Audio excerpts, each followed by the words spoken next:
ప్రసంగి గ్రంథము 10వ అధ్యాయము 1వ వచనం. బుక్కావాని తైలంలో చచ్చిన ఈగలు పడుట చేత అది చెడు వాసన కొట్టును. కొంచెము బుద్ధిహీనత త్రాసులో ఉంచిన ఎడల జ్ఞానమును ఘనతను తేలగొట్టును. ఒక చిన్న బుద్ధిహీనత, ఒక చిన్న వ్యర్థత్వము మనలను ఆటంకపరిచి మనము తొట్టిల్లటానికి కారణమవుతాయి. ఒకసారి ఒక బాలుడు ఒక దైవభక్తి కలిగిన స్త్రీ యొక్క ప్రార్థన విషయమై అభ్యంతరపడ్డాడు.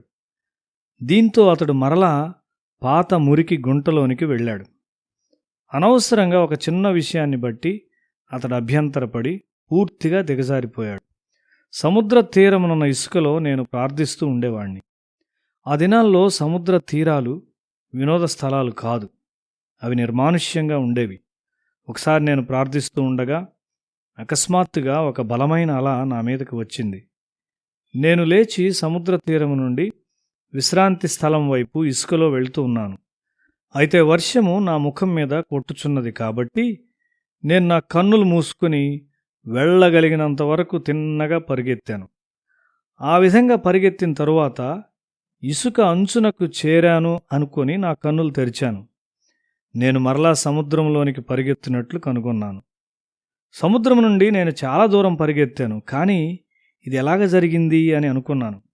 గాలి యొక్క శక్తి చేత నా దిశ కొంచెము వంకరగా మారి నేను గుండ్రముగా తిరిగి మరలా సముద్రంలోనికి పరిగెత్తాను. ఒక చిన్న కోణములో నేను దిశ మళ్లించడాన్ని బట్టి చివరికి పూర్తిగా వ్యతిరేక దిశలో పరిగెత్తుచూ ఉన్నాను. యోహాను సువార్త 5వ అధ్యాయము 44వ వచనము. అద్వితీయ దేవుని వలన వచ్చు మెప్పును కోరక ఒక్కని వలన ఒకడు మెప్పు పొందుచున్న మీరు ఎలాగు నమ్మగలరు? దేవుడు నీ జీవితాన్ని ఘనపరుస్తున్నాడా? ఈ మనిషి ఆ మనిషి నుండి ప్రజలు మెప్పును కోరుచుంటారు. ఆ విధమైన ఘనతను ఎందుకు వెతుకుచున్నారు?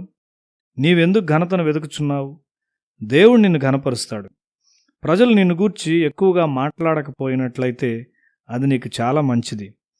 నీవు మనుషుల నుండి ఘనతను కోరినట్లయితే నీ విశ్వాసము నిజమైన విశ్వాసము కాదు. ప్రజలు నీకిచ్చు అభినందనలను దేవుడు అంగీకరిస్తాడా? ముఖస్థుతి చేయు ప్రజల నుండి పారిపోము. నిజమైన స్నేహితులు నీకు నిజము చెప్పుట ద్వారా నిన్ను గాయపరచగలరు, అయితే అది ప్రేమ. ఇంకా ఎక్కువగా నిన్ను ప్రేమించు దేవుడు ఎక్కువగా గాయము చేయగలడు. నీ ఆత్మలో పరిశుద్ధాత్ముడు చేసిన గాయముల వైపు సూక్ష్మముగా చూచి నీవు ఎక్కడ త్రోవ తప్పినావో గ్రహించు. దైవభయము గల సహోదర సహోదరీలు నిన్ను గద్దించి నీకు గాయము చేసి నిన్ను కాపాడనిమ్ము.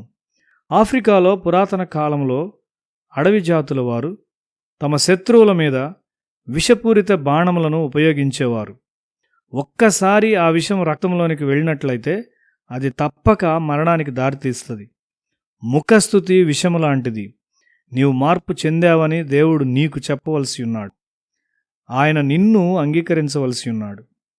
రోమా 8వ అధ్యాయము 16వ వచనములో మనము దేవుని పిల్లలమని ఆత్మ తానే మన ఆత్మతో కూడా సాక్ష్యమిచ్చున్నాడు.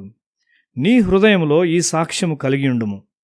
మనము దేవుని పిల్లలమై ఉండగా మనలను సరిచేయుటకు మరియు శుద్ధి చేయుటకైన ఆధిక్యతను ఆయన కలిగి ఉన్నాడు.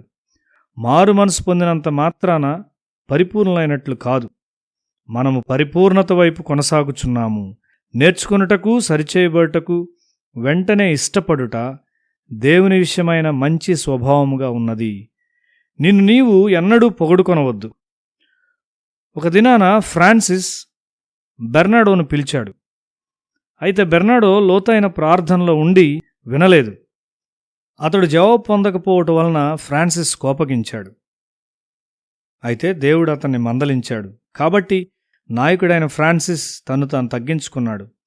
అతని పశ్చాత్తాపమునకైన ఒక గుర్తుగా ఫ్రాన్సిస్ నేలపై పడుకొని బెర్నాడో పాదములను తన మెడ మీద పెట్టి తన మీదుగా దాటిపోమ్మని అడిగాడు. పరిశుద్ధులైన ఫ్రాన్సిస్ యొక్క గుంపులోని సహోదరులు 3 ప్రమాణములను కలిగి ఉండేవారు. ఒకటి పరిశుద్ధమైన దీనత్వము, రెండవది పరిశుద్ధమైన విధేయత, మూడవది పరిశుద్ధమైన పేదరికం.